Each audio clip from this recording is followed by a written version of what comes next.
We live. We are. Welcome back, everyone. We are live for our Oscar nominations reactions. I am your host, Paige, and I'm here with three lovely gentlemen from Bitesize Breakdown. To the right of me, I have Amaru. Below me, I have Nick. And diagonally from me, I have Adriano. How's it going, guys? Good. Going good. Happy in some places, weirded out in others. Well, guys, this is like our movie lovers' Christmas. The 96 Academy Award nominations have been announced. Over the last week, we have two videos on YouTube that you guys should all check out. Part 1 and part 2 of us predicting the major categories. So make sure you guys check that out. But today we are here to give you guys our reactions and discussions over all the biggest snubs and the biggest surprises that we received today on Oscar morning. Paige, So- how are you going to talk about Christmas? That passed. The Super Bowl probably would have been a better Okay, yeah, maybe this is our there. Super Bowl. I look at this as my Christmas, but I will say overall, I feel like this was a very, I don't want to say dense, but yeah, I guess kind of dense Oscar list. I feel like the same 15 films got everything. Like I wanted more shock value and more surprises than kind of what we got. I think there were a couple of shocks, surprises, definitely some legit snubs in my mind. But like when the best pictures of the year are really the best pictures of the year, except one that me and my brother think alike about, like they're gonna get nominated. So I do think we talked about last episode how rich, for us to talk about how rich of a year in film it is, and then for it to be like dominated by only a few films. I think that kind of takes away from how rich of a year in film it was. I So agree. it was a lot of expectations of what we were gonna get. But yeah, this is kind of a boring list considering what we knew going into it. I would have hoped to see some kind of surprises, and I thought we got very few of them. And if we did, it was in what's not there instead of what is there. Exactly. Yeah, a lot of what happened was, like you said, just kind of cornered to like the same 10 movies. And yeah, there were surprises, but usually it was like for the worst, like when Spider-Verse missed score for fucking John Williams. Again, for some reason. I'm like, I know why, but it's still dumb. But you know, and like look, the variety of the movies is like, you know, good. I would only call like 2 of them quote unquote Oscar baity, which is like, you know, fun in a way, but you know, it's like, all right, you could have watched more May December, you know. I agree. Or Saltburn. What happened with this surge everyone was talking about? It was getting all this love that this big surge was gonna happen. I predicted 3 nominations for this movie and it got 0. How did it not get cinematography? That is mind-boggling to me.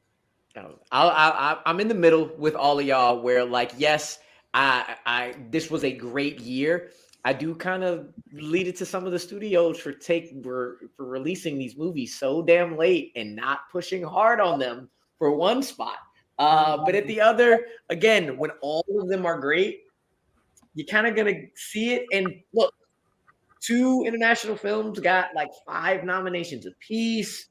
Barbie didn't get as many as we thought they were. There's legit 2 dead heat races in the lead actor and lead actress races. So like I see both sides, but definitely it was chalk. I will give you that. But I think overall it was a pretty good year, even if it did go chalk. Yes, that is the word to paraphrase what this year's nominations were. They were all chalk because it's pretty much everyone had similar lists, and for the most part, everyone was kind of at least on the right path to get to it. But I think we should go through the categories and see what we thought, the surprises, the snubs, all that shabam. So first off, let's go over Best Picture. So the nominees were American Fiction, Anatomy of a Fall, Barbie, The Holdovers, Killers of the Flower Moon, Maestro, Oppenheimer, Past Lives, Poor Things, and The Zone of Interest. Thoughts, guys? I just like to say I went a perfect 10 for 10 here, even if I did not want that last one in there. Yeah. And I'm going to say that a couple times. I'm very happy about it. Well. Past Lives love. Yes. American Fiction love. Yes. Anatomy of the Fall actually getting in. Yes.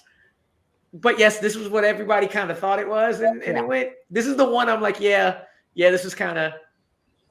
I knew this was going to happen. That's why I picked for my number 10. I changed it to All of Us Strangers because I just wanted something different.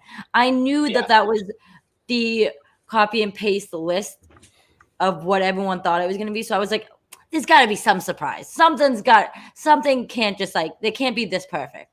And what happened? That's exactly what we got. My heart was racing pretty much throughout the entire, I watched the nominations live and my heart was racing the entire time. But when it got to picture, it just went back to a normal pace. Yep. Yeah. We all knew. We all pretty much knew. If there was a shocker, it would have been wow, that's great. But this is one of the most boring lists of Best Pictures in terms of not the quality of film, but in terms of we all knew it. It would have been nice to get a surprise here somewhere. It's also the first time ever, in history, that the PGA lineup and the Best Picture lineup matched perfectly. Exactly. Just last year alone, there was three that was in the PGA that didn't make the Oscar. So I don't know. And again, look, other than Maestro, each of these movies are in my top 20 of the year. Most of them in my top 10. So I can't really complain. It's a good lineup of movies, even if one of them, in my opinion, sticks out like a sore thumb. But really, Zone of Interest. Is it Zone of Interest? That one? That was my number 6 of the year. It's a perfect movie. Don't you dare. We'll get into that discussion in a little bit. That's for sure. The Zone of Interest is flawless. Yeah. The complete opposite. But guys, I do want to mention though, so leading the nominees this year was Oppenheimer with 13 nominations. And then we followed by Poor Things with 11 nominations. And then Killers of the Flower Moon with 10, beating Barbie that only had 8. I am baffled by this. Baffled. I thought Oppenheimer and Barbie would be the ones leading the charge in this and probably having the same amount of nominees. Well, not only that, Killers of the Flower Moon got 10 nominations and Leo didn't get in. And Screenplay also missed. Which we kind of thought was going to happen. What did you say, Adriano? And Screenplay also missed, which was shocking. That was happy shocking. about the replacement, but very surprised. Yeah. We'll definitely get into that. I do want to mention also that Maestro got 7 nominations. The Zone of Interest, The Holdovers, American Fiction, and Anatomy of Fall all got 5. We have not talked about Napoleon at all on the screen with you guys, but that got 3. And then Past Life only got 2. Well, Napoleon getting text isn't weird. That makes not sense. Really. I predicted it for 2 of the 3. I wasn't I was a little shocked about production design, but costume and visual effects, I'm that makes sense. How much as I hate the movie, I'm that tracks. But in terms of it was always the top 4 was always going to be Oppenheimer, Poor Things, Kills of Fireman, and Barbie in whatever order. The only real shocker is that Barbie didn't get double digits. That caught me off guard. How many did American Fiction get? 5, which was more than what I thought. Yeah, for sure. I don't have really nomination. No, gotta be honest. Yeah, I really don't have any surprises or snubs in Best Picture because I think this is what we all knew what was coming. Not a snub, but look, my whole thing with the Oscars this entire year goes with your Killers of the Flower Moon.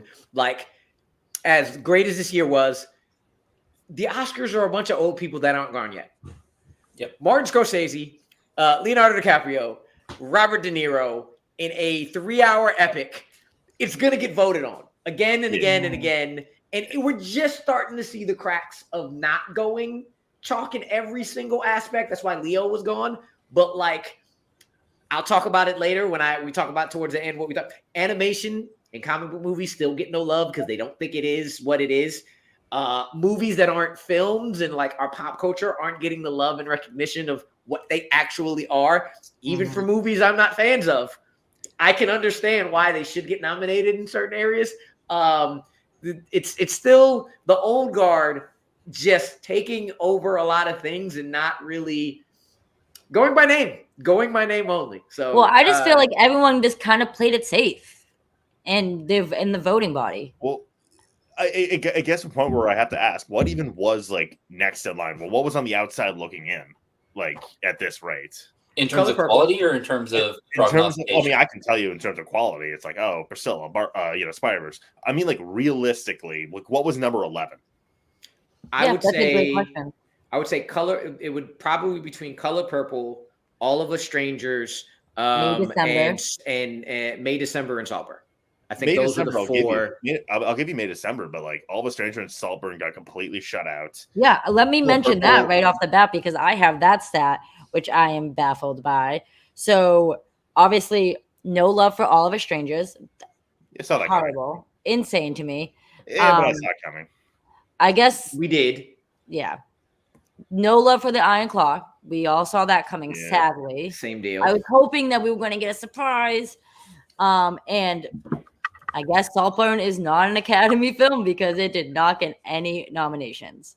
I feel like sorry. And like, here's the thing for me: like, Everything Everywhere All at Once is a weird ass movie, and it won Best Picture, and I was really happy to see that. And Poor Things is a weird ass movie, but like, I almost want to see a change in what we deem an Oscar film, because like I've seen most of these Best Picture films. What I haven't seen, I'll get caught up on.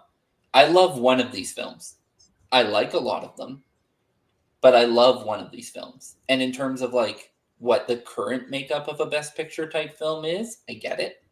But there are movies that I think, not even just this year, but that, yeah, I want to be viewed as this is worthy of awards. Like we don't have to meet this certain criteria that we have right now with the expansion of what movies have become and what kind of genres. I want to see horror. I want to see, like, here we got to see a little bit of comedy with American Fiction and Barbie, but I want to see more of these movies.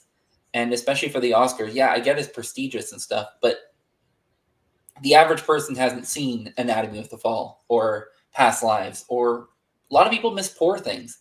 And some of these are really good movies. I'm not trying to take that away from them, but like the movies that when you ask 100 people what their favorite movies are of this year, it would be nice to see more of that contingent listed here instead of doing something like a blockbuster award, which we don't need. I'd much rather see the public opinion and what the average moviegoer likes to be represented in the Oscar nomination just a little bit more, because I think I mean, we kind of got that a little bit with like Barbie and Oppenheimer both like dominating. Like Oppenheimer annihilated.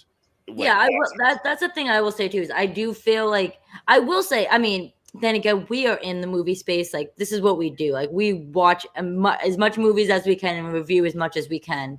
But like for me, I feel like I do feel like the Best Picture list is pretty like, I don't want to say wide scope in the sense that a lot of people have seen. Yeah, it is a lot of variety. It's a lot of variety. So yeah, I guess that's what I'm trying to get at. It is a wide variety, but I'm with Nick that I want the scope to be bigger. Like, why can't a horror film like get in there? Like, let's branch out a little bit, because I honestly feel like now we'll get into each category, but I kind of feel like now, like, I can tell you what's going to win. I think that makes it difficult. Like, going back to the public opinion, I know a lot of people that did not like Killers of the Flower Moon. I know a lot of people that don't like Maestro. One of them's in this conversation. I know a lot of people that don't like Zone of Interest. Two of them are in this conversation. And like, when I ask people, like when I talk to people about what their favorite movies are this year, not just pundits or anything, just friends, like, I don't know a single person that hasn't fallen in love with the Iron Claw. Like, everyone who spoke about it, everyone who went and saw it tended to love it. I don't know a single person that didn't love in some form Across the Spider-Verse. This is a movie that so many people loved. And when you're getting that kind of feedback from your general public, it's not like these are low quality films, little indies are just kind of picking it up. They're movies that do have all of the qualifications to be in this conversation. And the fact that they aren't, I think, is something that we need to look at for the Oscars, because yeah, it's great to see some international selections in here. I think that's a positive, but there's a group of people that I don't think are represented here, and you can make a case that it's Barbie, but I think Barbie is just the whirlwind that was the Barbie financial how it did financially and everything like that. I think it became undeniable in some parts, but there are movies like that every year that we haven't seen before. So I don't necessarily. Sorry, but also Oppenheimer. Although I will say Oppenheimer is, it's Christopher Nolan. It's got a flashy, like, there are Oscar nomination trademarks within that movie. I wouldn't say that Barbie has. Like, I didn't look at the casting of Oppenheimer and go, man, the Academy's just going to miss on this one. Like, there's a lot of the things they look for currently in there. So I was expecting to see it. Yeah. Well, this is a fun question Peggy just asked us. By the way, hi, Peggy. Thank you for chiming in. What do you guys think will be nominated for Best Picture first? An animated film or a horror film? Well, technically, hasn't Toy Story been nominated? There's been 3 animated films, but like in the future, I think the trend, and like Get Out got nominated, right? The trend is horror. Yeah. Get Out The was trend. nominated. Which one else was nominated? Exorcist. But I mean, in recent memory, Yeah, just Get Out. Yeah. For me, the trend is which one? Yeah, to me, the trend is, I also think Silence of the Lambs is a little bit more of a thriller than a full horror. To me, the trend is going towards animated, because more and more people are speaking out about, like, Spider-Verse got a lot of love this year. Boy and the Heron, as much as that got a lot of, like, more love in the spaces this year. Horror is still pretty far down if it's not like a thriller or a thinker, or like straight up horror films. I'm not hearing anywhere near there. Straight up comedies, like, that aren't weird and out there, like Poor Things or big bombastic things, Barbie. like Barbie. Oh, First to Win. Ooh, Peggy did say win. Poised to Win. I don't know. Animated, never. Horror, probably. Yeah, I don't see a world where an animated movie ever wins Best Picture. No. Unfortunately, Guillermo del Toro said it best. A lot of people, and it's messed up, but people. Well, what he said is that people need to take animation into consideration more, because it is cinema. Yeah. And the effort that they have to put in to creating it is honestly probably a million times harder than doing a live action feature. The counter argument I would make to that, though, is if you want to see animated in Best Picture, then you get rid of the animated award. As long as it has its award, that's where people are going to be like, we've given it this. Like, it's gotten its recognition. True. It's in the animated feature. Horror is the one that is on the outside looking in for so much time. And in the last, let's say, 5 years, horror has taken a dramatic leap in and storytelling, quality and detail within. Yeah. But so it's I also think hard to that's remember, like, the Oscars are entirely passion voted on, and for all due respect, horror is a niche genre. Like, it's a tough sell for a lot of people, because it's like, I don't want to be scared for 2 hours. Yeah, exactly. There you go. I'm not a horror fan, but like, I'm the biggest one on screen, guys, and I would love to see it happen, because I think a big thing that films should do, especially a best picture, is evoke so many types of emotions to you. Like, brings upon you so many emotions. And guess what? Being scared is one of them. And that is one of the biggest emotions to fail. Yeah. And I think that needs to be appreciated more. Yeah. One other thing before... Oh, go ahead, Nick. No, go ahead. I was going to say one other thing before we move on to the other ones is I did like just adding it before we forgot. One of the first times we've had 3 female directors in the Best Picture nominations, which I think is dope. Yeah, so we talked about this, that we didn't think they were going to get their due in director, but we thought they were going to get their due in picture, and that definitely happened. Which makes me so happy as a woman who loves film to see that's a huge step in the right direction. I'm still having fingers crossed for 1 year we're going to have all women directors being nominated for Best Director. But with that said, guys, do you guys want to go to Best Director? Sure. All right, guys, because this one I think we're going to have some discussions on. So for Best Director, the nominees are Jonathan Glazer, The Zone of Interest. Yorgos Lanthimos, Poor Things. Christopher Nolan, Oppenheimer. Martin Scorsese, Killers of the Flower Moon, which I might add that Martin Scorsese is now the oldest director to ever be nominated for a Best Director. And Justine Triot for Anatomy of a Fall. Oh, that one made me so happy. I will say I am happy that a woman got in there, and she is rightfully deserving. So I am shocked that Greta Gerwig did not get in. Shocked, because you know what? But without Greta Gerwig, and her creativity, the story of Barbie would have not been what it was. Would have not been the huge sensation of what it was without Greta Gerwig at the helm. So for me, it is mind-boggling that got overlooked. I predicted her, but I'm not like that shocked that she missed. Honestly. I am extremely shocked. I can't really complain at the lineup we got. Like, it's such a good lineup. I can't really look.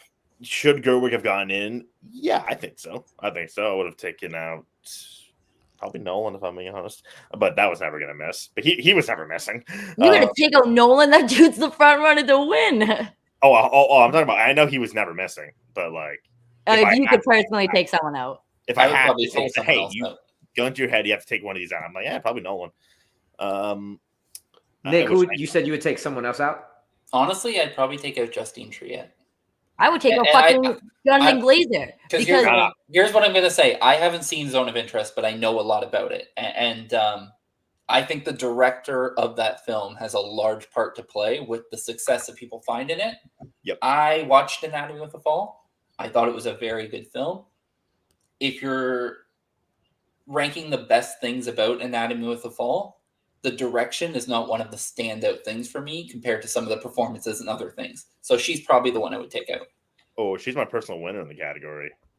She's just, for me, that movie, there's a lot of things that could have gone wrong with that movie, and nothing done. Like one thing gone wrong, that whole movie could have fallen apart, and nothing went wrong. With you being the fan of certain movies that you are, Adriano, are you surprised Alexander Payne didn't get in? I predicted him, but I kind of looked at director and went like, other than Nolan, any of these in the top 7 are like somewhat snubbable. Even though I was like, Scorsese will get in. Payne, he is a typical. He could have gone both ways. He is someone who easily could have gone in, and also someone who I'm not surprised missed. Can I ask you, do you think the allegations hurt his chances of getting that nomination? I hate to say it, but no, none whatsoever.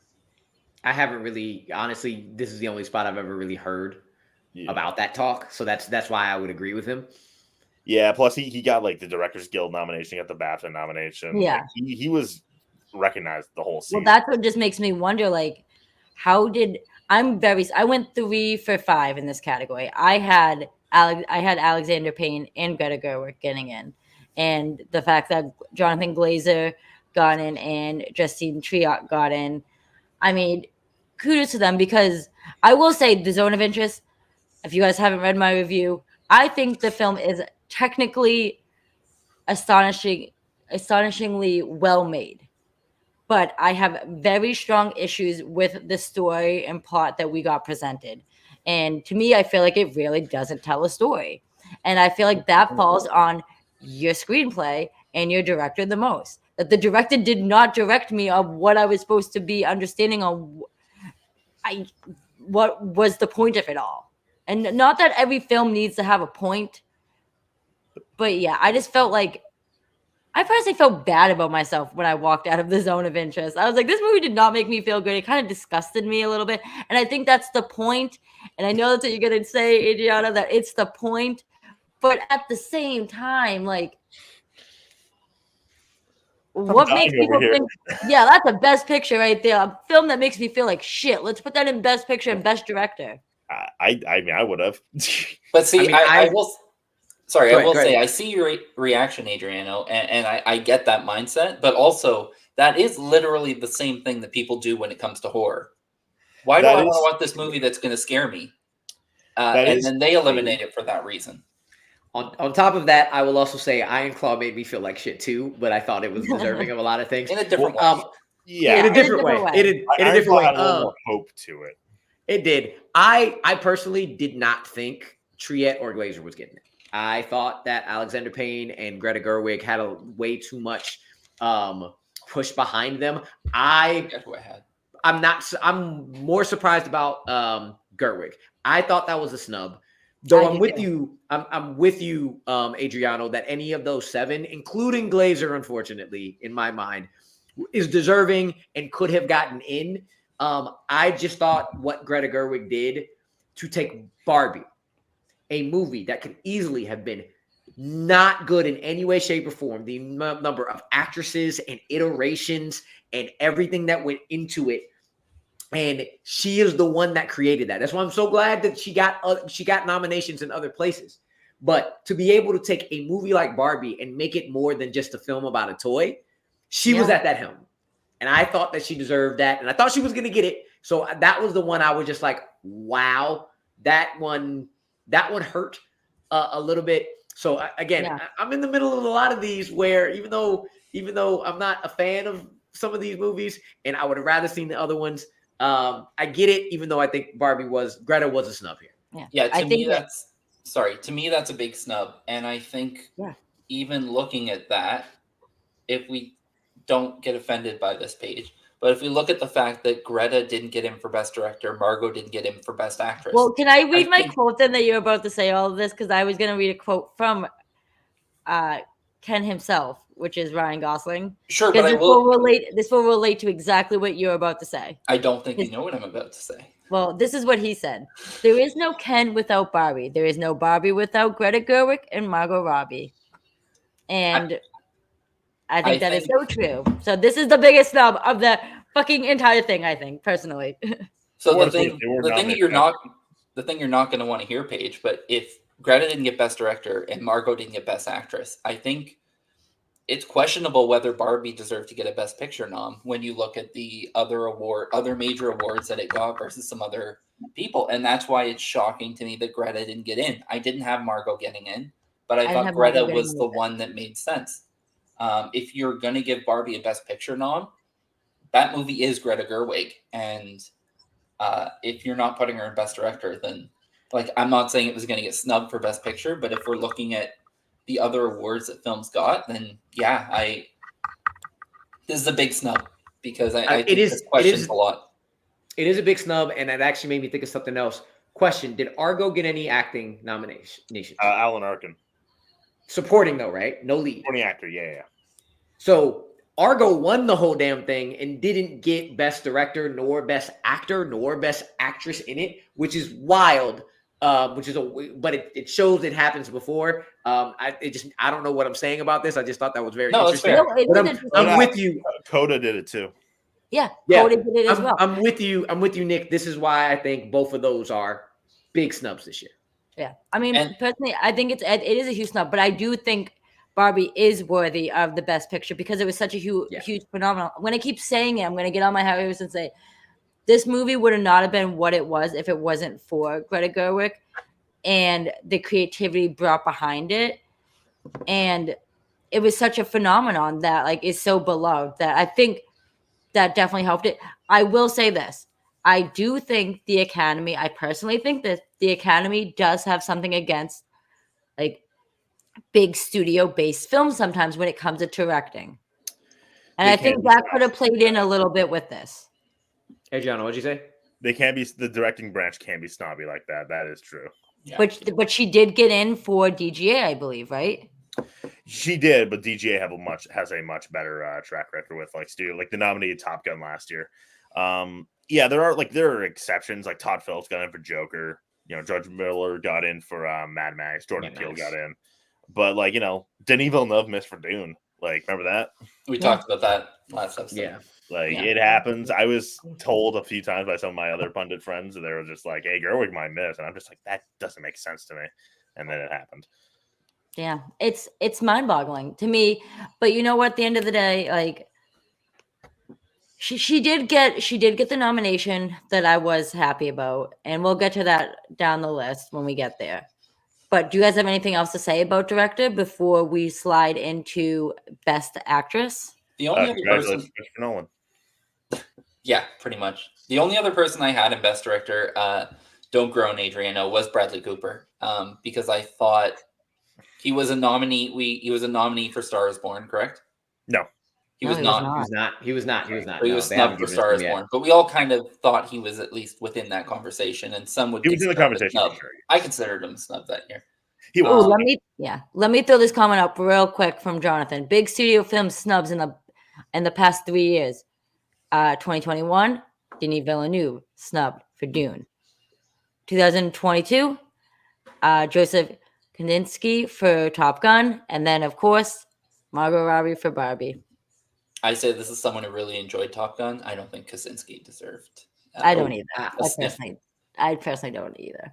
Deserve, yes, but like snub in my mind, no.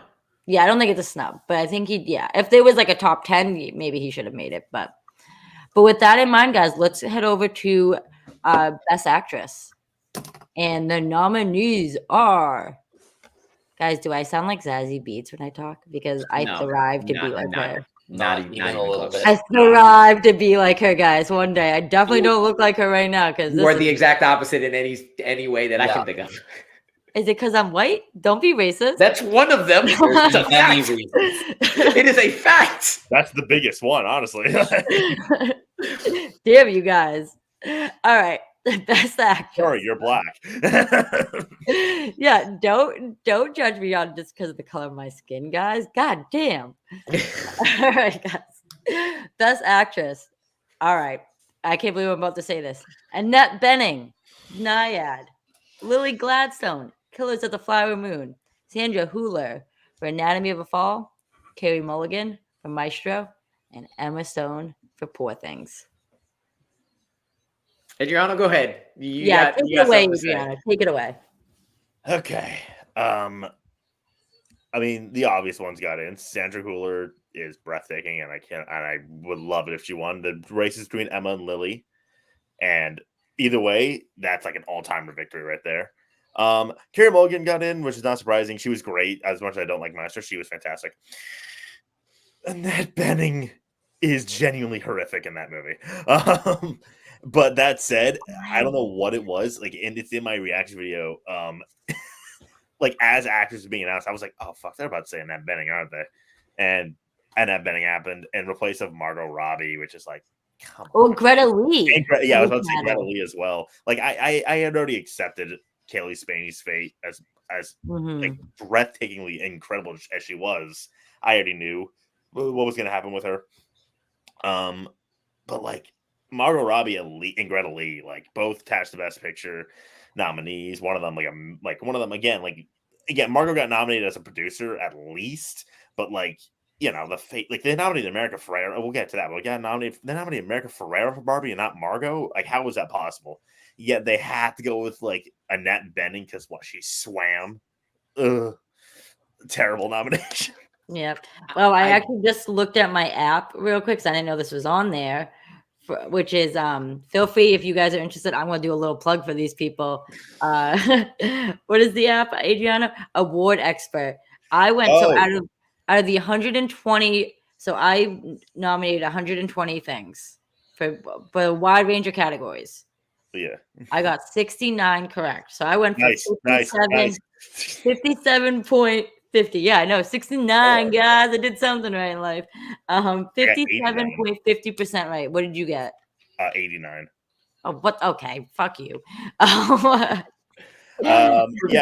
Well, heads up, the app is made by my very good friends, Oscar Extra and Brother Bro. I know, just to plug that. So pretty much they Skyped with you as a little bit. That's why you did so well. They gave you extra bonus points. I actually the Oscar Expert, like I looked at my personal, not to get too sidetracked, but I looked at my personal like friends like page on the leaderboards, and it's like he was first, and I'm just like, because his brother made the app, so I'm just like, you know what you did, you like, yeah.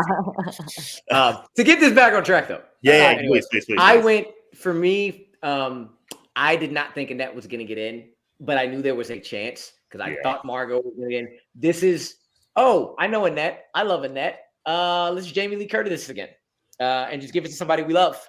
Because I am not as down on her performance as you are, Adriano. I think she's okay. I think she's good. I think she's one note. I think, and even if that one note does portray the real life person very well, I think that one note is just fine. I thought that Jodie Foster was the one who made this film. Yep. And this is all I'm gonna say about Margot.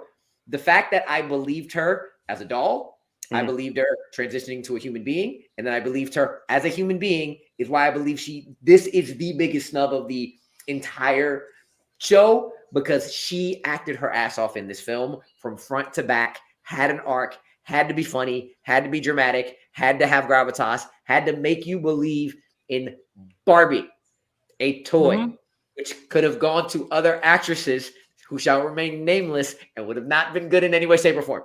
Yep. So Margot is the snub of the night, and I think it's kind of wild. Yeah, that's my second biggest snub of the night. Is even though I didn't personally have her, I had her right on like the outskirts. I wanted her to get in, but I was like, I don't know if her or Greta Lee will get in.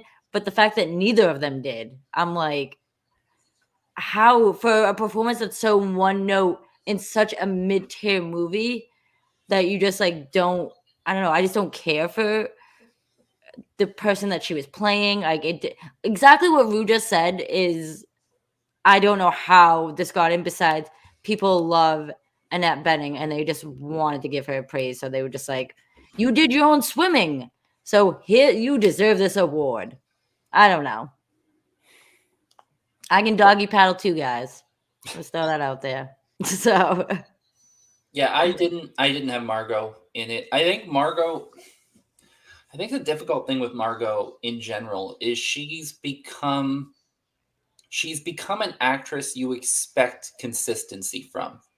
Like when Margot Robbie is put into a film, you know you're going to get a good performance. She's really put herself into that like echelon of actresses that you're just like, Margot Robbie's in this. I know she's going to give a solid performance. So what does that mean though? She's held at higher standards than Annette Bening? I don't think that's the case. I mean, I don't think Annette Bening deserves to get in. I had Greta Lee over Annette Bening.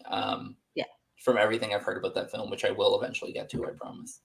But yeah, I thought she was going to get in over Margot. I thought Margot was going to be the casualty of Barbie because Greta was going to get in, because it was going to get in the picture, and because you had both Gosling and America Ferrera in supporting. So I thought Margot was going to be the casualty in the same way that Leo is the casualty to Best Actor. I mean, he is the star of a film that got highly nominated. Not to jump ahead here, but it happens sometimes. It when you have an ensemble, a lot of times you'll have the lead of that ensemble get snubbed. The movie is called Barbie, though. How the fuck did Barbie not get nominated, but her two supporting cast members did? That is what's bothering some to me. Even though I didn't personally have her on my list, but the fact that everyone like else around her got nominated, how the hell did she not? Like, I don't know. To me, it's just weird. I don't know. Yeah. It's kind of bizarre, but we all know it's Lily and Emma. And again, just like, well, we haven't got an actor. We'll get to actor next. I legit don't know who's winning this. I have a gut. I have a gut feeling. I'll tell you who's going to win it. The person that's actually the lead in their own film. Yeah, bullshit one. Bullshit one. Lily Gladstone is the lead of this film. She is what this film. She is what this film is about, as well as Leo. Leo just has more screen time. You don't have to have the biggest amount of screen time or presence to be a lead in the film. Yeah, honestly, but right now, my gut saying Emma is still winning, but I don't know. I've had Emma winning since August, and the fact that Lily wasn't nominated, like she can't even win BAFTA, is making me lean towards that. That my instinct about Emma was right. Although either way, all-timer victory right there. Emma Stone or Lily Gladstone. Oh my god, amazing! If it's one or the other, I don't care. Both of them are. It's a win-win. Win-win. 100%. I am not with Adriano on this. I think Lily Gladstone's fine in Killers Yep, of the Flower same. Moon. 1000% same. I- I will actually be so upset if Emma Stone does not take it, because this is her She best hasn't, that's performance true. to date, most unique performance of the year. How the hell do you not give it to someone who is the lead of their film that carries that film on her shoulders? Lily can knock a scene out with just a stare. That's talent right there. Yeah, I think like I said, I think Lily Gladstone's good. I think it's a performance I'll forget about in a year's time. I don't think it's something that'll stick with me. Yep, I don't think same. it is an all-timer performance. I wouldn't be shocked if she won, because I can definitely see people in the Academy thinking that Emma Stone's performance is just really weird. It's really weird. It is an infantile performance, and it's odd. And if they didn't pick it, I wouldn't judge them. But she by far deserves it. Oh, she definitely deserves it. You're going to talk about Lily Gladstone knock you out with a stare. Fucking Emma Stone fucks fruit in this movie, and you love her character, regardless of that. That is also true. They So can there's both that. feature at You the don't same know what time. Lily did. You don't know what Molly Kyle did off camera. Like, come on. If I had to She rank played the sex best, for 2 hours. if I had to rank the best, my personal best performances in Killers of the Flower Moon, Lily doesn't make my top 5. Oh, I She's think number it one for me. goes Leo, Lily, Robbie D. No way. I think it goes Bobby D, Leo, I think a certain person Missy that will Plumbing, be. then her. I think a certain person that will be coming up in an article we have releasing tomorrow, written by our own Adriano, is someone I would put above her, and possibly some others. Nah, Lily, I get the praise entirely. I thought she was breathtakingly good. Well, guys, on that case, let's go to Best Director, because I am. Actor. That's what I meant, guys. I'm sorry. I'm just so fond of all these women. And so the nominees for Best Actor are Bradley Cooper, Maestro, Coleman Domingo for Rustin, Paul Giamatti for The Holdovers, Cillian Murphy for Oppenheimer, and Jeffrey Wright for American Fiction. Okay, Go, Nick, because you haven't been able to talk. Go. Let me say, we know I love me some Zac Efron, and like I would totally love to see him in here. This is the one category that the Oscars knocked out of the park. Yep. Yes. I went 5 for 5 in this category, so hell yeah. This was my list. This was my list from the beginning. 100%. This is what I had after I'd seen all the films. These were the 5, and I'm so damn glad. I never thought Leo was in. I never thought Leo was close, relatively, because Leo was always in the conversation. And yes, Zac Efron getting in would have been amazing, and I probably would have said, Bradley, you're the one who probably could get pushed out. But I believe all 5 of them are deserving. I believe they got it right. There were so many times Coleman Domingo was like, maybe. No, Coleman Domingo was the best performance of the year in my heart.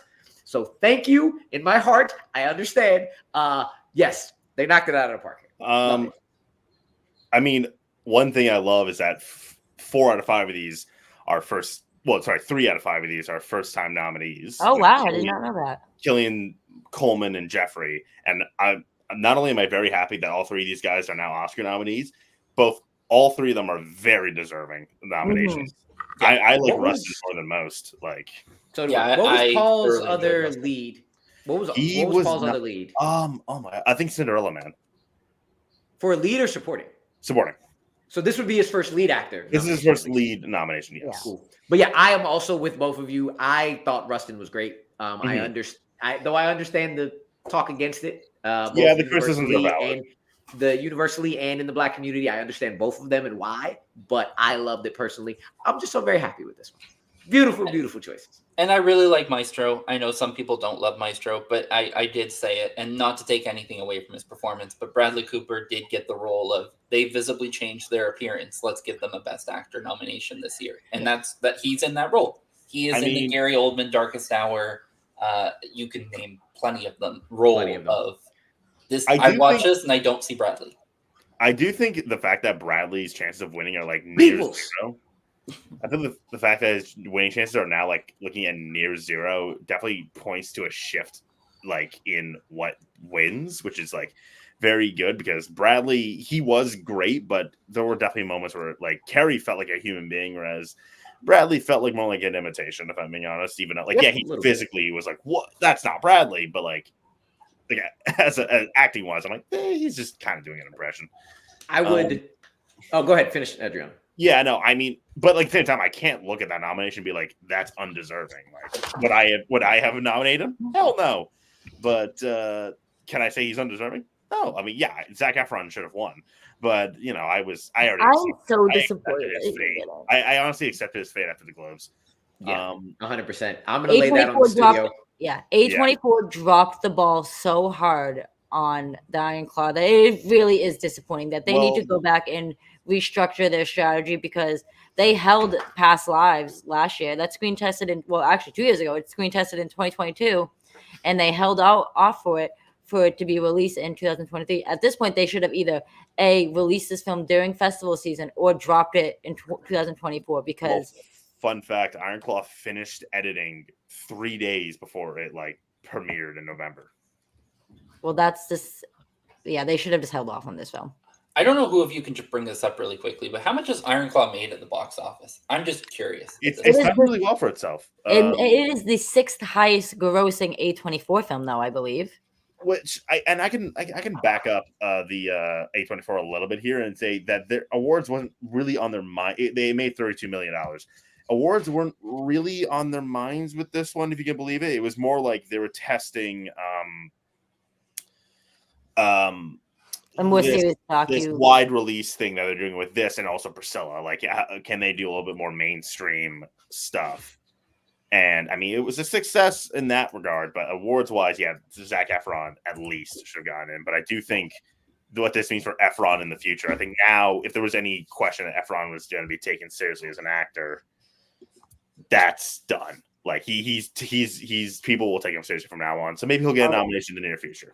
Yeah, because I didn't love the film when we saw it last year at TIFF, but I thought he was quite good in The Greatest Beer Run Ever, and that was when I was like, this is Zac Efron, the man, for lack of a better term. He's not the teeny bopper anymore. This is a well-rounded performance, and then he just one-upped it with the Iron Claw. I think we'll hear his name in incoming performances for sure. Yeah. To finish this off, I think that the only surprise would be Jeffrey Wright, who may have the smallest of chances. I would love to hear that. But again, just like actress, it's Paul and it's Cillian. And again, the surge that Paul has had, I don't know whether or not Cillian has it on lock. Cillian is still ahead by a hair for me, though. So we'll see. It's another, again, maybe it's an ego thing, but I have had Cillian winning since May. I never once didn't have Cillian winning. No, I think Cillian's going to take the BAFTA and give this to Paul Giamatti because it's well deserved. At this point, I think it will look at it as kind of like, I don't want to say honorary Oscar, but he's more than fucking deserving the award. Oh, it's breathtaking. But I think it's time that Paul Giamatti gets his stand and goes in and out and gets the craziest animal fries and double, whatever those sandwiches are called at In-N-Out. Another win-win after this. Another win-win in this category. This one's definitely a win-win. I think Paul takes it when all is said and done. I think the conventional wisdom is probably, if Paul takes it, that makes sense. If you have an Oppenheimer Best Picture, I don't have an Oppenheimer Best Picture. I'm standing by my gut. Well, I don't care what the prognosticators say. Sorry? So save those slots, because don't worry, guys. We will be back with more Oscar predictions this season, but leading up to the Oscars on March 10th. It's on March 10th, right, guys? Yes. Okay. March, I don't know if it's 8th or the 10th. Yeah, March. It's in March. It's in March. But guys, we will be doing plenty of coverage predicting each category. So definitely stay tuned for those. But right now, I think we need to move over to Best Supporting Actress, if you guys are okay with that. Yeah, let's do it. And so Best Supporting Actress are Emily Blunt for Oppenheimer, Danielle Brooks, The Color Purple, American Ferrera, Barbie, Jodie Foster for Nyad, and Divine Joy Randolph, The Holdovers. The winner. Oh, 100%. Yes, the winner. Honestly, I'm okay with this category. Besides, I'm shocked. I don't even want to say shocked, because I knew she was I knew she was rising the ranks. I'm referring to America Ferrera. She was rising the ranks, so I could see it possibly coming. I really thought Rosamund Pike was going to get it, though. I mean, look, I gotta brag a little bit. I had America Ferrera in my lineup ever since I saw Barbie, and a lot of people were telling me to take her out, and I'm just like, nah, I'm telling you. And that I think Ferrera's nomination shows it just sometimes you just need one scene to get in, like just one it's big true. moment, and you're in. This category was always wish-washy. I'm not gonna lie. Leading up to it, to this morning, it was always like, yeah, Divine's gonna win, Emily Blunt's gonna get in, Danielle Brooks is gonna get in, but the last. I don't know how you two thought Danielle Brooks was not getting in on Sunday. That made no sense to me. What's No, up? I did. No, I I did. Or didn't- at least have- how low she was on your list. Yeah, I didn't have no, Danielle I Brooks think I had getting in. Daniel Three. Brooks number 2. I had number 2. I haven't seen The Color Purple though. That's my only Okay. She's thing. great. I haven't She's seen great. The Color I don't Purple. love the movie, but she's great. I didn't have Danielle Brooks because there's always, which it turned out to be other films in this case, but there's always one film that the Oscars snubs for no apparent reason, and I thought it was going to be The Color Purple. Got it. Yeah, I did have Jodie Foster though, so I was happy with that because she is she's the heart in Naiad. Oh yeah, she's actually great in a otherwise garbage movie. You know, it was always like kind of a battle of like, other than America Ferrera and to an extent, Sandra Hüller was also kind of in the race for Zone of Interest, but like that was kind of wish-washy as well. It was always like lone nominees. It was like Penelope Cruz for Ferrari, Rosamund Pike for Saltburn, like you said, you know, Claire Foy for Strangers. It was like, it was always like, in a way, the safest, what was the safest bets did happen, which was Foster and Ferrera. But like, I was still kind of caught off guard this morning when, like, I mean, I predicted Ferrera and Sandra Hüller, and I kind of got nervous about Sandra Hüller last night, but I really thought Foster was missing. But she was, you know, I think she was kind of deserving Foster. I'll give it to her. Ferrera, she's really good. I don't know if I would have nominated her though. I'm with it. That's why she was real wish-washy on me on Sunday. But I think I went 5 for 5 eventually, having America there because it just felt like it. I actually really like Jodie in that film. I think Naiad is okay. I think Annette was okay, but Jodie Foster was the person I kept going back to. So I'm very happy that she got in. The only surprise I thought that might get in, aside from America, which is also a surprise to me, I thought Penelope had a small chance unfortunately over Rosamund, just off of name again. But I'm very happy America got in. That was like the little surprise, like, oh wow, nice, cool, like that. And you got the best scene in the movie. You should get that. Yeah, I had America. She was on my list. She was 3rd or 4th on my list, I think. Yeah, she's one of the most memorable performances in Barbie. Not just because of that particular scene. Her thorough line is more interesting to me than Margot's, for the simple fact of there's a lot of similarities to other movies that I see with Barbie that would be very clear if it wasn't for the introduction of America Ferrera's character. Forgive me, I don't remember her name. Gloria. But I think the real life person, is the thing that really makes the Barbie story work as well as it does. And I think her character is very well written. And I think it's performed really well by America Ferrera. And it kind of goes back to the thing I said of Margot Robbie. I watched it and I thought, this is a really good Margot Robbie performance. But that's what I expect. And I watched Barbie and I went, oh, America Ferrera. Like, this is Ugly Betty. This is Superstore. I haven't really seen this America Ferrera in a while. So I was taken aback by it, where I think Margot actually does get hurt by, we expected her to be good. And she was. So like the bar for her is a little bit higher than say an America Ferrera, where I think she caught a lot of people off guard and went, wow, damn, that was something. And kind of like what I said look, she's nowhere near the level of Lily Gladstone, but like, I like when actors can just do something with their eyes. And like, I always think about the one scene towards the end where like Ferrera's daughter just hugs her, and just that immediate like look in Ferrera's eyes where she's just immediately just like, I don't know why, I don't give a shit. I don't know, something about that I really loved. You know, like, again, I have my own preferences. I don't know if Ferrera, like, she'd probably make my long list of nominations, but I'm thrilled that Ferrera is now an Oscar nominee. You know, like, yeah, that's kind of cool. Yeah, we can all agree that this is the Divine Joy Randolph Award. It's over. Point blank period. I stuck my foot in the mud when I saw The Color Purple, and I publicly said that Daniel Brooks had it in the bag. You did. You did. My bad. You did. I remember that. That's on me. That's my bad. But Divine Joy Randolph, I mean, she's easily the best in the category. Yep, she's taking it by a long shot. So with that, guys, I think we got to move over to Best Supporting Actor. And I'm sorry, a train is going to go by my place in 2 seconds, so I'm going to try to say these very fast. Supporting Actor, Sterling K. Brown for American Fiction, Robert Downey Jr. for Killers of the Flower Moon. I'm going to pause real quick. I'll finish. Sterling K. Brown for American Fiction, Robert De Niro for Killers of the Flower Moon, Robert Downey Jr. for Oppenheimer, Ryan Gosling for Barbie, and Mark Ruffalo for Poor Things.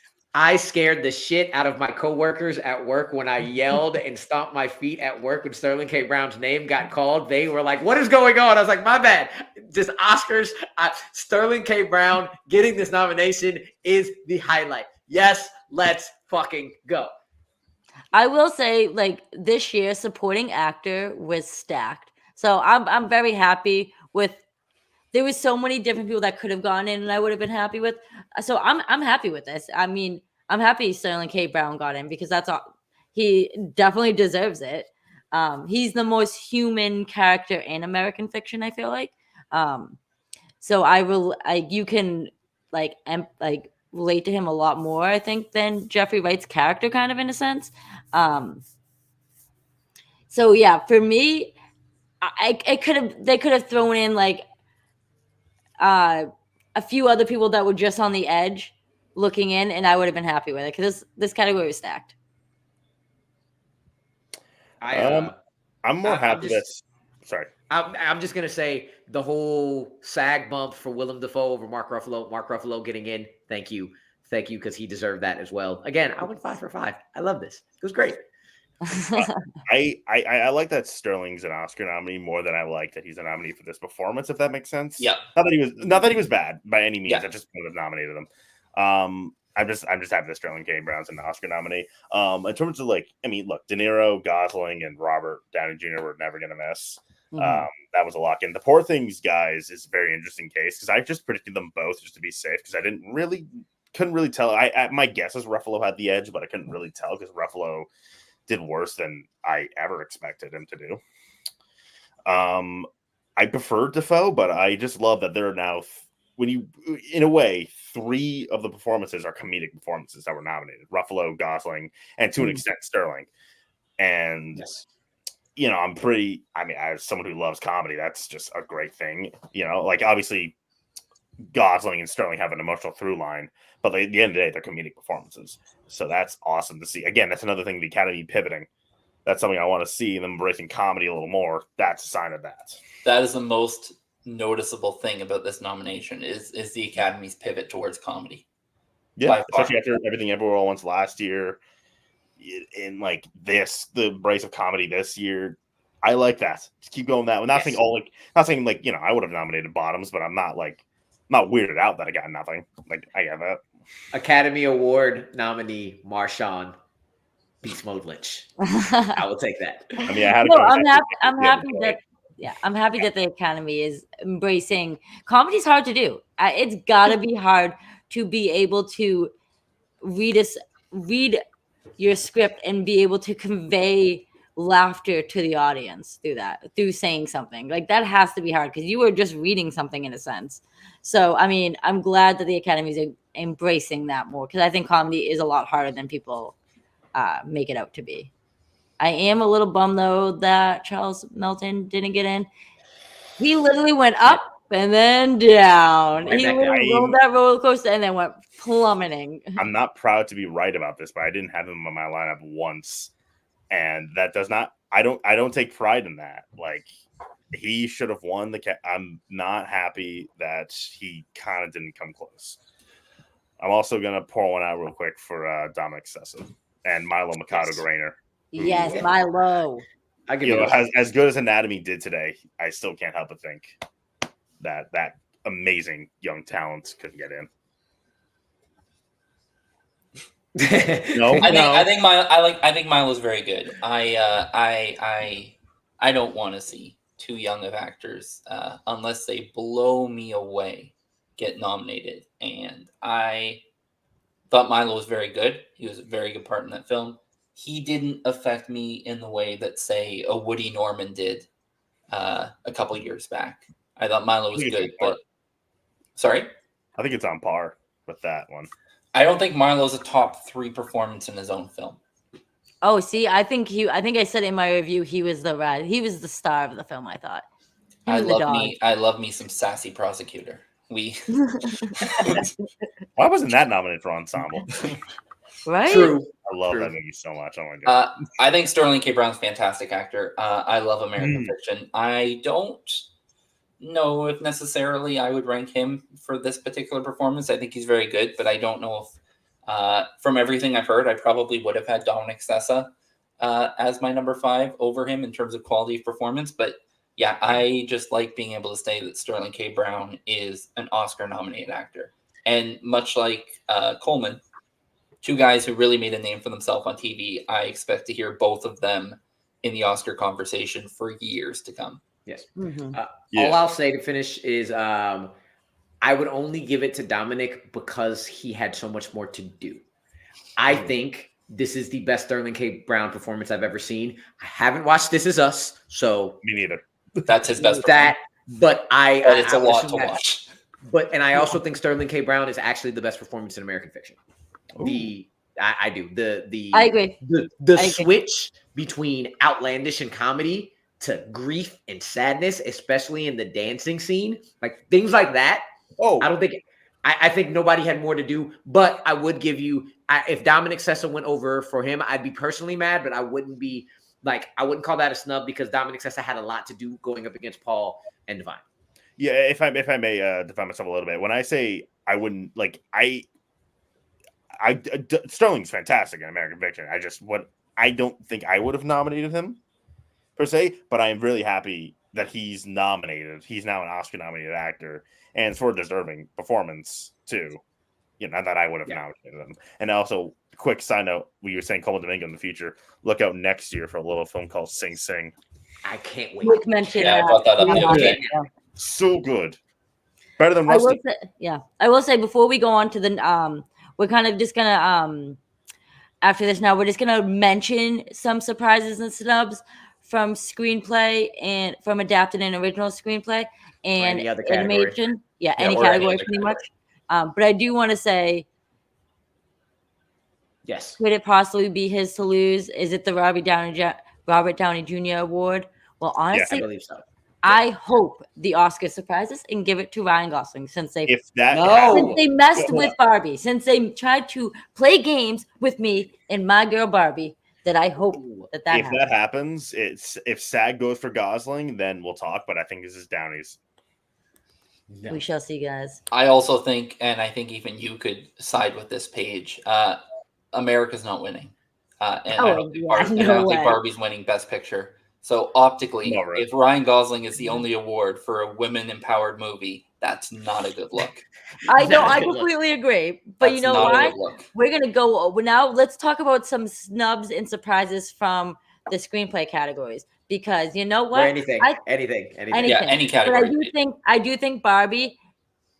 I'm so happy that got adapted, and guess what? I think it's going to take it. So at least Barbie will be good with that. I wholeheartedly agree. But yeah, let's talk about some snubs and surprises because I've got a couple. So I'll give one, and then let's kind of go around the room if that's okay.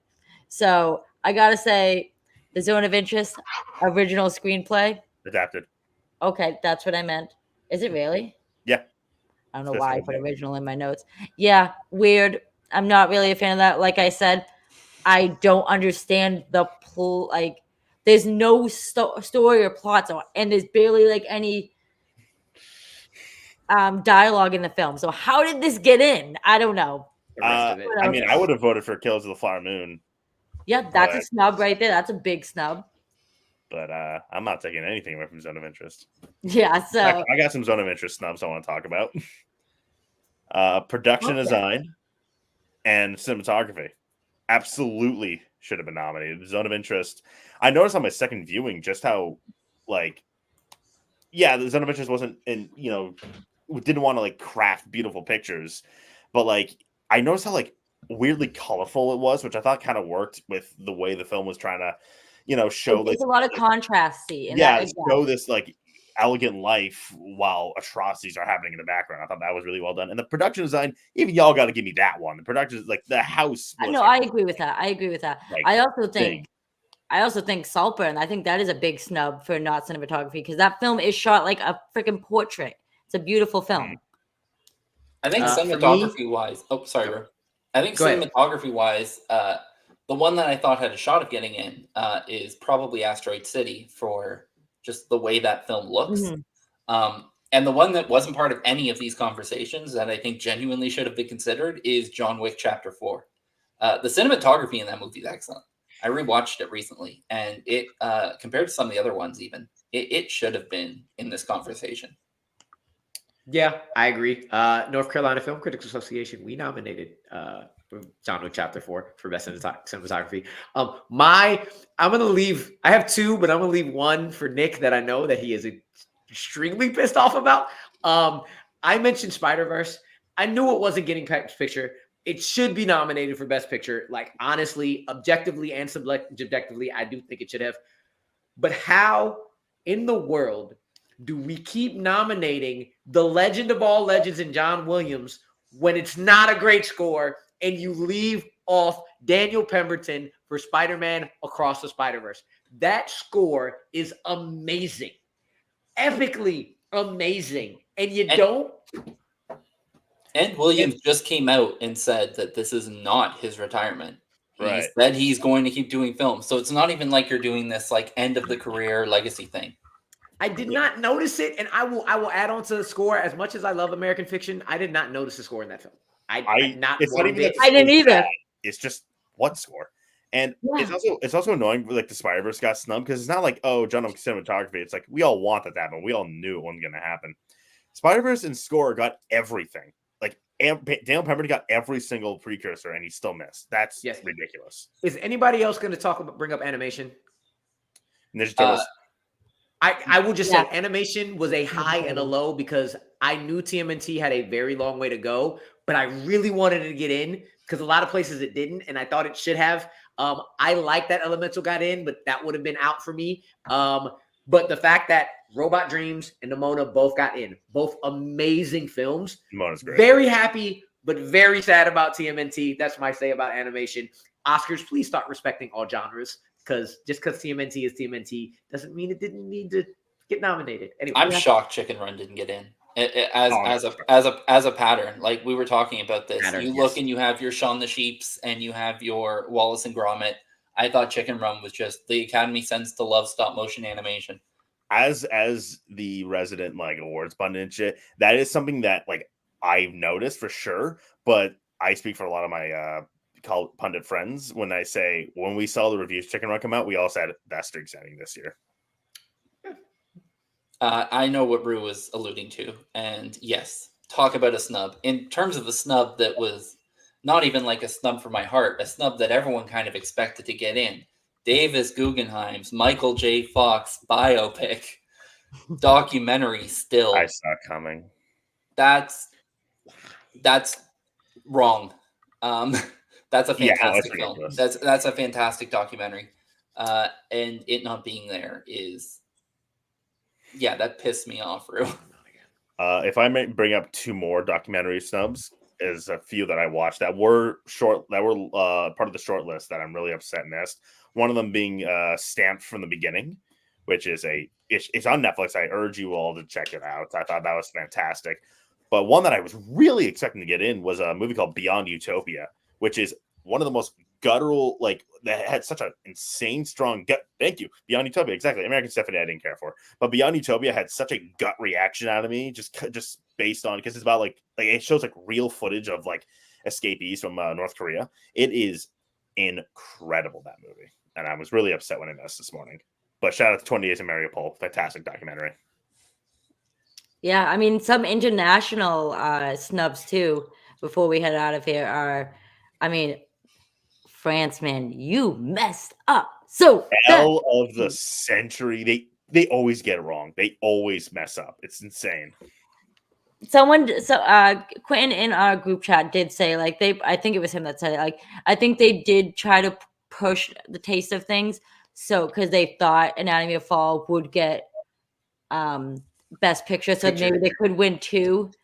But you said it, Adriano, yourself, that you were like, it's because there's more English in it. It should be noted that like the submissions are chosen by like the governments of these like countries. It's not like a studio. It's like the government, and in terms of like Anatomy of a Fall, they get no other. Like France gets basically this year. If Anatomy of a Fall wins something, France gets nothing. Like it's just Justine Trier's award, not good for her.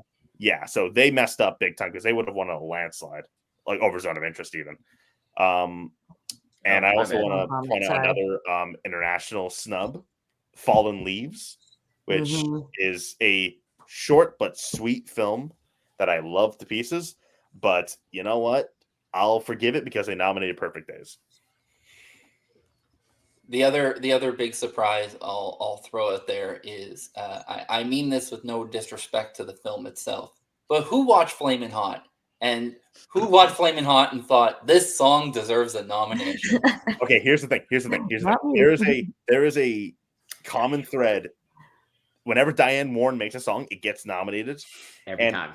I'll be the one to say it. Unlike most of her songs, I'm not gonna lie, this song kind of smacked. It's kind of a banger. I'm not gonna lie. This woman always has to I've heard it was actually better than some of her previous ones. So yeah, like last year's, it was utter garbage. I love to defend Floor and Son, but I didn't think The High Life was a great song. I thought Meet in the Middle was better. I'm documenting that was also saying that, but I will say that I feel like Lenny Kravitz probably deserved this. I honestly about his song in Weston. Yeah, I honestly didn't like the song. Yeah, me neither. Like when I heard it, I was like, ooh, I like you, Lenny, but sorry. Yeah. The couple other songs I wish got in that were shortlisted. I didn't love the movie, but Keep It Moving from Color Purple was really good. Yeah, The Color Purple got no music love, and that's a musical. Oh, nothing. It got nowhere. Like Color Purple, other than Danielle Brooks, every awards body just went, fuck you to Color Purple. Which is like kind of weird. Even as now you know why I predicted Danielle Brooks not to make it. I thought they were just going to continuously snub that movie for no reason. Which, even though you were wrong, there was like validation to that prediction. Yeah, I can't fully judge you on it. Also, Am I Dreaming from Spider-Verse, incredible song, and Quiet Eyes from Past Lives. Mm-hmm. Well, I would say the Kills of the Flower Moon song, inspired nomination. Yeah, that is very inspiring. Yeah, I thought that was interesting, but I was like, I'll take it. One question, though, that sent us out, though. What do you guys think of Best FX between Godzilla -1 and The Creator, which got 2 Oscar nominations? Which one do you guys think is taking it? Because usually we don't do below the line, so I figured I'd throw this out there. Creator. It should be The Creator. I mean, I think it should be The Creator, too. Especially on the budget he did it on. Like, that movie's impressive for what he worked with. Yeah, visually. Script-wise, not so much. I agree with that. There, and I look forward to it.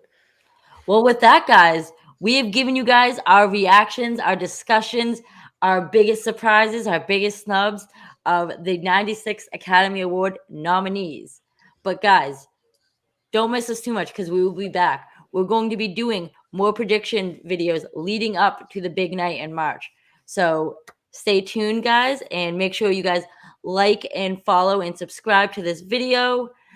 Follow us on all of our social media platforms, Bitesize Breakdown. Check out all of our latest reviews, articles, features, top 5 lists over at bitesizebreakdown.com. And to the gentleman with me on screen today, thank you guys so much for being here with me, talking about our favorite things in the entire world, which is movies. So thank you guys. And yeah, stay tuned. Happy Oscar day, guys. Peace out.